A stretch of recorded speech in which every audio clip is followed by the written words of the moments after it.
Davlatimiz rahbarining 2026-yil 5-yanvardagi respublika mahallalarida xavfsiz muhitni yaratish yo'nalishida yaxlit manzilli ishlash tizimini joriy etishga qaratilgan qo'shimcha chora-tadbirlar to'g'risidagi birinchi son va 2026-yilda respublika mahallalarida jinoyatchilikning barvaqt profilaktikasi samaradorligini yanada oshirish bo'yicha tashkiliy chora-tadbirlari to'g'risidagi ikkinchi sonli qarorlar ijrosini ta'minlash borasida Qashqadaryo viloyatidagi barcha tuman va shaharlarda o'quv seminarlari tashkil etilmoqda.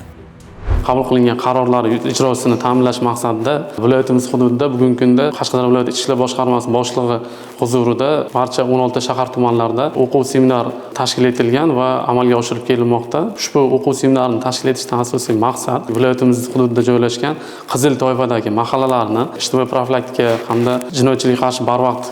oldini olish yuzasidan amalga oshirilayotgan mexanizmlarni yo'lga qo'yish orqali sariq toifaga kiritish, shuningdek sariq toifadagi mahallalarni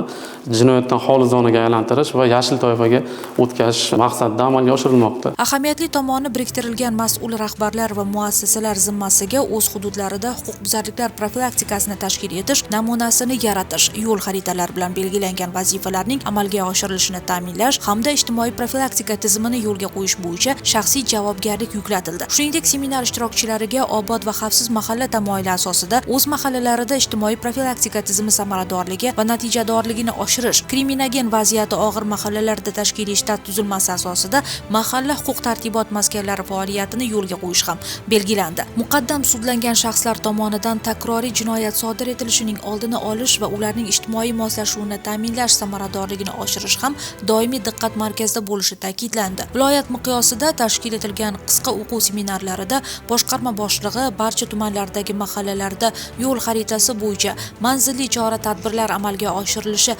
vazifasini qo'ydi. Eng muhimi, prezident qarori ijrosini ta'minlash maqsadida viloyatda kriminagen vaziyatni jilovlash, xavfsiz muhitni yaratish, huquqbuzarliklar va jinoyatlarni oldini olish, jamoat tartibini saqlash borasida amalga oshirilayotgan ishlar ko'rgazmali tarzda ishtirokchilarga namoyish etib borilmoqda.